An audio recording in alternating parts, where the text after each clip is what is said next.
5ই September শিক্ষক দিবস। সেই শিক্ষক দিবস উপলক্ষে আমাদের হেডমাস্টার মশাই সৌমেন মালিক মহাশয় 3 মিনিট কিছু বক্তব্য রাখবেন।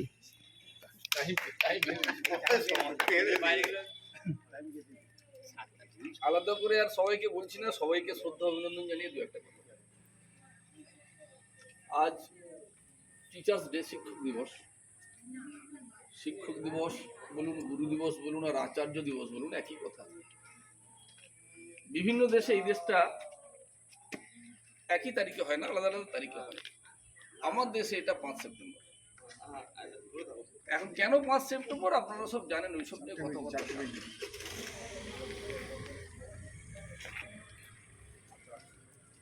ডক্টর সর্বপল্লী রাধাকৃষ্ণন, তার জীবন নিয়ে বেশি কথাবার্তা বলতে হবে না এই জায়গায়। আমরা স্কুলে বলি ছেলেদের, আপনারা সব জানেন।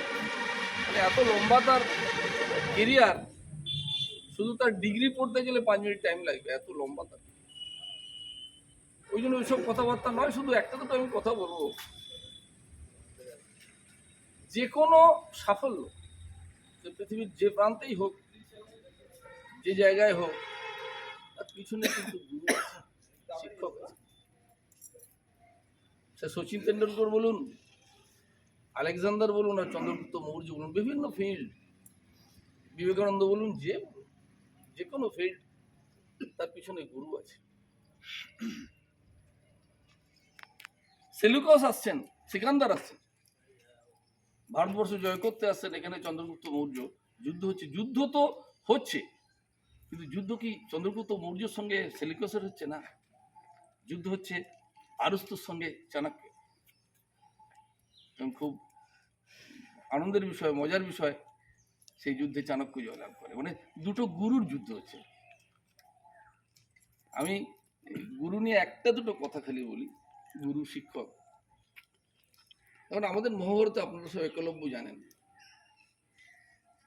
একলব্যকে দ্রোণাচার্য কোনো শিক্ষা দেননি, কিন্তু একলব্য দ্রোণাচার্যকে শিক্ষক মেনেছেন, গুরু মেনেছেন। গুরু মানতে পারলেই, গুরু কতটা শেখাতে পারলেন না পারলেন সে পরের কথা। গুরু শেখাবেন, তার জীবন উৎসর্গ করে শেখাবেন, কিন্তু গুরুটা মানতে পারলেই হবে। আমি পুরাণের একটা ছোট্ট গল্প বলি, বৈরাগ্যবতী। অনেকে জানা, যদি কারো জানা না থাকে একটু ঝালিয়ে নেবেন। বৈরাগ্যবতী মন্দিরে সেবা করেন, একটু ভোলে ভালা, পোশাক আশাকও ঠিকঠাক করতে পারেন না, সারাদিন সেবা করেন, মন্দিরের যে প্রসাদ হয় তাই খান, ওই ওনার কাজ। তা চোর দেখছে এই মহিলাকে তো খুব সহজেই বোকা বানানো যাবে, চুরি করা যাবে। সে তো সাধুর বেশ টেস নিয়ে, একটু ছোট করে তুলে দিচ্ছি, সাধুর বেশ ধরে বৈরাগ্যবতীর সামনে এসছে। তা সাধুর বেশ ধরছে, সে তো আর সাধু নয়। এসে বৈরাগ্যবতীকে জল চেয়েছে, বৈরাগ্যবতী জল নিয়ে এসছে। তখন জিজ্ঞেস করেছে, তোমার কি দীক্ষা হয়েছে?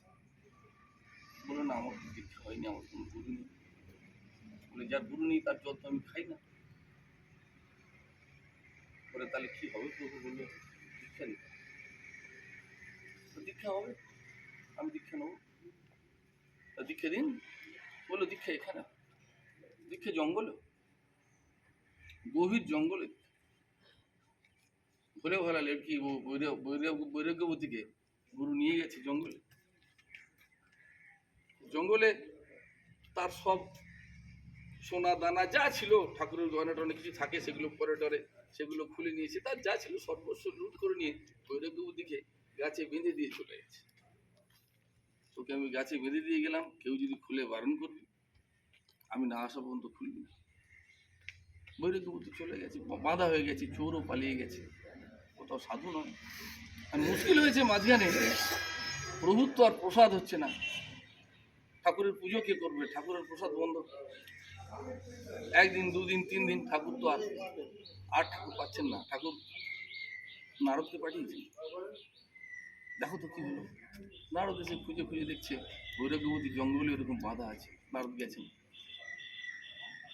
তা ও খুলে দেবে। বললো, না, খুলবেন না। কেন? না, আমাকে তো আমার গুরু বেঁধে দিয়ে গেছে, আমি তার কথা লঙ্ঘন করতে পারবো না, আপনি খুলবেন? কি সর্বনাশ, গুরু বেঁধে দিয়ে গেছে, গুরু নয় চোর। বলে না উনি আমার গুরু, বেঁধে দিয়ে গেছে। কি সর্বনাশ, ঠাকুরের তো প্রসাদই হচ্ছে না, ঠাকুরের পূজা হচ্ছে না। নারদ ফিরে গেছেন প্রভুর কাছে, তবু এ তো হলো না। এই বিষয়ে সবাই জানালেন, প্রভু নিজে এসে তা ও চোর, ওর নিয়ে এত চিন্তা কি, আমি তোমাকে খুলে দিচ্ছি। বলছেন উনি তো আমার গুরু, ও তো খোলা যাবে না, ওনাকেই আসতে হবে। তখন নারদকে প্রভু অর্ডার করছেন যে চোরকে ধরে আনো, কোথায় সেই চোর? সে তখন আর একটা চুরির প্ল্যান করছে, ধরে এনেছে চোরকে, তারপর খোলা হলো। কিন্তু বিষয়টা যেটা হলো, বৈরাগ্যবতী গুরু মানার জন্যে চোরকে গুরু মেনেছে। গুরু মানার জন্যে এতদিন ধরে পূজা করছে, তার যা হয়নি, তার নারদ দর্শন হয়ে গেল, তার প্রভু দর্শন হয়ে গেল। কারণ গুরু যদি মানতে পারা যায় কোনো জিনিসকে, না ডেভেলপমেন্ট হবেই। যে কোনো ফিল্ড বলুন, গুরু আছেই আছে। দ্রোণাচার্য সরাসরি না শেখালেও সেখানে ছিলেন, আছেন। আর বেশি বলবো না, আজকে খুব সময় আমার 3 মিনিট সময়, 3 মিনিট সময় যেটুকু সেইটুকু সবাইকে শ্রদ্ধা অভিনন্দন জানিয়ে নিয়ে এসে মিষ্টি মুখ করার জন্য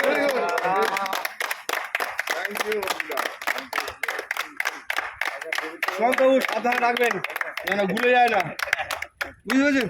আসুন স্যার, আসুন, এই চলে আসুন, একটু চলে আসুন।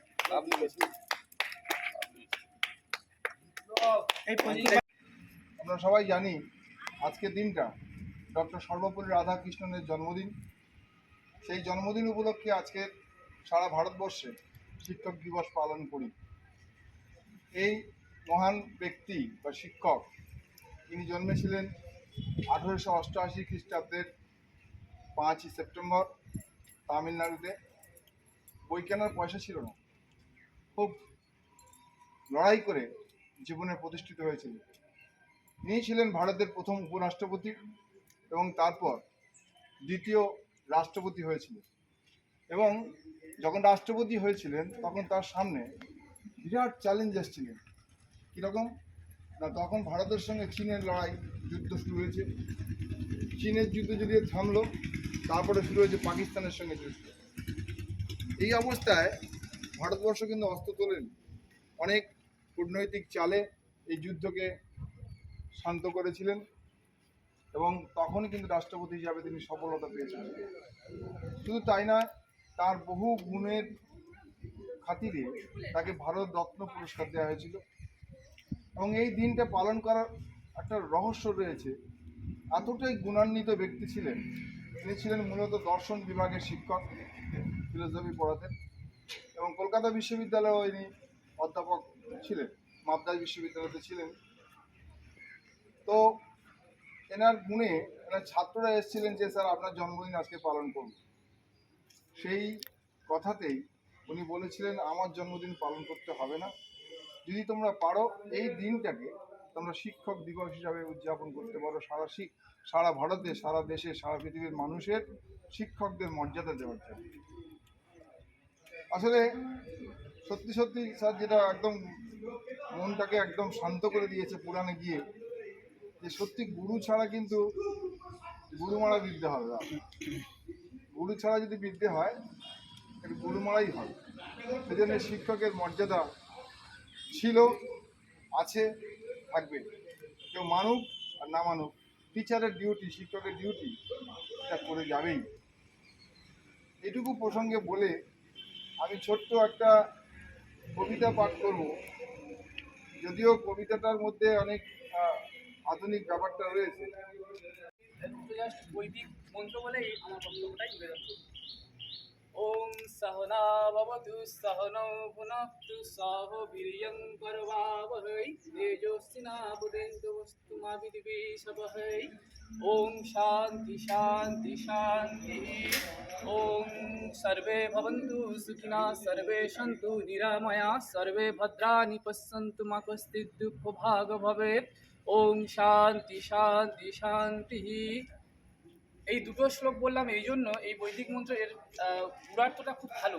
যেখানে প্রথম মন্ত্রে বলা হয়েছে যে পরম ব্রহ্ম পরমেশ্বর ভগবান আচার্য এবং শিষ্য উভয়কে রক্ষা করুন, উভয়কে অধীত বিদ্যার ফল প্রদান করুক, উভয়ের জীবন আনন্দে ভরে উঠুক এবং আমরা যেন একে অপরের প্রতি বিদ্বেষ পোষণ না করি। এবং শেষ মন্ত্রে বলা হয়েছে সবার ভালো হোক, সবাই সুখী হোক, সবাই সুস্থ জীবন পালন করুন, জীবনযাপন করুন এবং আমাদের একে অপরের প্রতি যেন আমরা কোনোদিন বিদ্বেষ পোষণ না করি। আমরা পরস্পর ভ্রাতৃত্ববোধ, সৌভ্রাতৃত্ব, ভালোবাসা ভাব এই নিয়েই চলব এবং সমস্ত শিক্ষককুল তথা সমস্ত মানুষ আমরা সবাই আমাদের সব থেকে বড় যে শিক্ষক পরম ব্রহ্ম পরমেশ্বর, যার থেকে আমাদের এই মানব জগতের সৃষ্টি, আমরা সবাই তার প্রতি আজকের এই মহান দিবসে শ্রদ্ধার্ঘ্য জানাবো, যাতে করে তিনি আমাদের সবাইকে আশীর্বাদ করেন, আমরা যেন সুস্থভাবে তার শরণাগত হয়ে সবাইকে আপন সোর্স অর্থাৎ আপন উৎসস্থলের দিকে নিয়ে যেতে পারি, সবাই সবাইকে ভালোবাসতে পারি, স্নেহ প্রদান করতে পারি এবং এই পৃথিবী আরও সুন্দর হোক, মানব জীবন সার্থক হোক এবং ঈশ্বর আমাদের সবাইকে কৃপা করুন। হরি ওম তৎসৎ।